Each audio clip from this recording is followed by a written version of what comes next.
자, 이제 목성 박세로이 가면 속의 얼굴을 공개해 주십시오.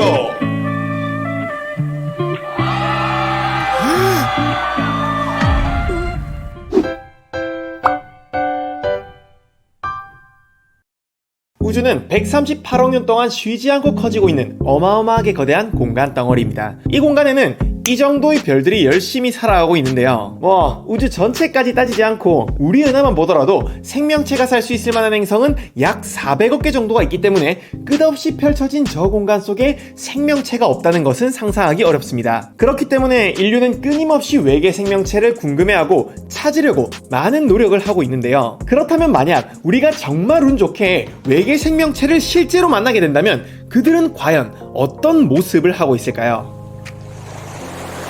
우주는 아주 크기 때문에 그 속에 여러 개의 문명이 동시에 생겨난다고 하더라도 서로 교류할 가능성은 거의 없고 각 문명의 성장 수준은 천차만별일 겁니다. 그래서 외계 문명을 효과적으로 탐색하기 위해서는 그들의 발전 정도를 분류하기 위한 명확한 기준이 필요한데요. 과학자들은 이런 기준을 만들기 위해서 많은 고민을 했고 지능이 있는 생명체가 발전하는 과정 속에서 따르는 가장 기본적인 규칙은 무엇일까? 라고 고민하던 끝에 그들은 한 가지 결론에 도달하게 됩니다. 그것은 바로 발달한 문명일수록 많은 에너지를 소비한다는 점이었어요. 과거로 돌아가서 이것이 정말로 사실인지 확인해 보도록 하죠. 처음 인간은 오로지 근육만을 사용해서 일을 했었습니다. 때문에 이 시절 인류 문명의 에너지 소비량은 일반 짐승들보다도 훨씬 적었겠죠. 그러던 중 우리는 우연하게 불이나 간단한 도구들을 다룰 수 있게 되었고 이때를 기점으로 인간은 짐승들보다 더 많은 에너지를 소비하기 시작했어요. 이후 인간이 땅에서 파낸 죽은 식물 덩어리를 사용하게 되면서 정말 기하급수적으로 에너지 사용량이 늘어나기도 했죠. 대표적으로 19세기부터 지금까지 200년에 걸쳐 에너지 사용량은 무려 25배나 증가했고요.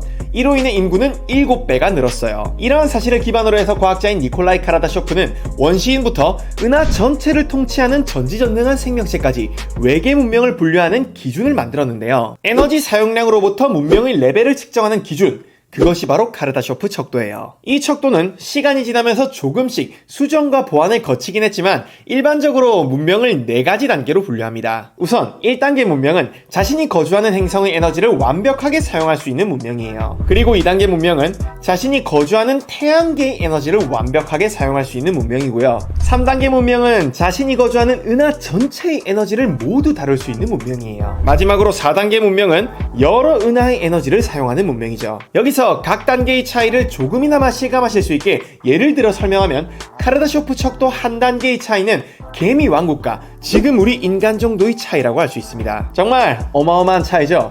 개미들이 보기에 우리는 너무나도 복잡하고 강력한 존재이니까요. 이처럼 단계별로 이 간극이 너무 크기 때문에 과학자들은 각 단계 사이에 소수점을 찍어서 표현하기도 하는데요. 예를 들어 인류는 아직 지구의 모든 에너지를 활용하지는 못하지만 그래도 상당히 많은 양을 사용하고 있기 때문에 과학자들은 현재 우리의 단계를 0.75단계 정도의 문명으로 보고 있어요. 그리고 많은 과학자들이 앞으로 100년 이내에 인류는 완전한 1단계 문명에 도달할 것입니다 라고 예측하고 있죠. 우리 정도 수준의 문명은 의외로 우주에 꽤나 흔하게 존재할지도 모릅니다. 하지만 이들을 우리가 발견할 방법이 있을까요?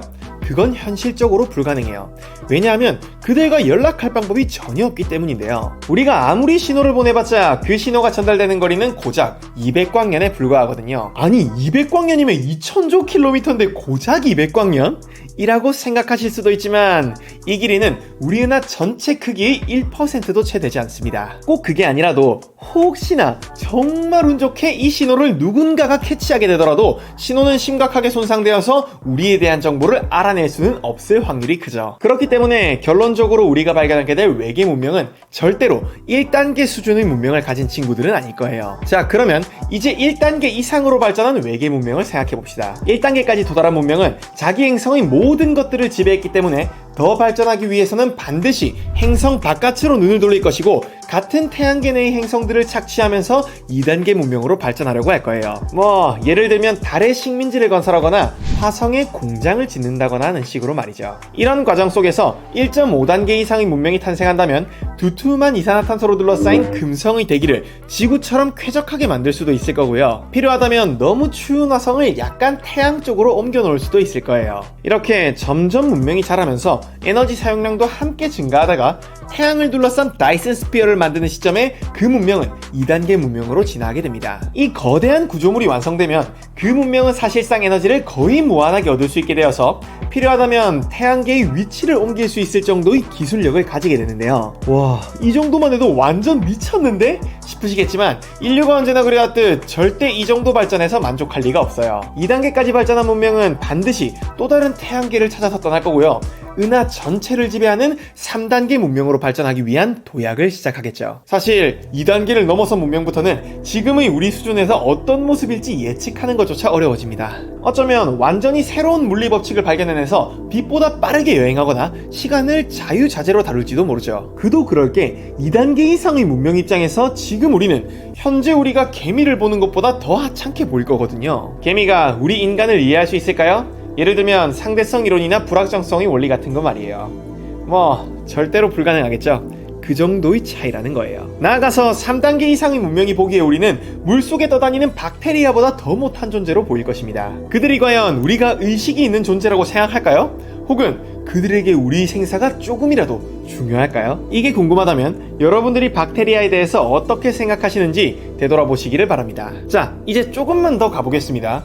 몇몇 과학자들은 3단계를 넘어선 4단계 혹은 5단계의 문명이 존재할 수 있고 그들은 수천 개의 은하를 넘나드는 전지전능한 존재라고 생각하고 있습니다. 그리고 상당히 공상과학적이긴 하지만 문명의 마지막 단계인 오메가 단계의 문명이 있을 수도 있어요. 이 문명은 우주 전체를 지배하는 문명입니다. 아니면 하나가 아닌 여러 개의 우주를 지배하고 있을 수도 있죠. 뭐 이쯤 되면 오메가 단계의 문명은 전지전능한 신 그 자체라고 할 수 있지도 않을까 하는 생각이 들기도 하네요. 물론 여기에 별다른 근거는 없습니다. 3단계 문명 이후부터는 이미 우리의 상상력을 벗어났기 때문에 막 지르고 보는 거죠.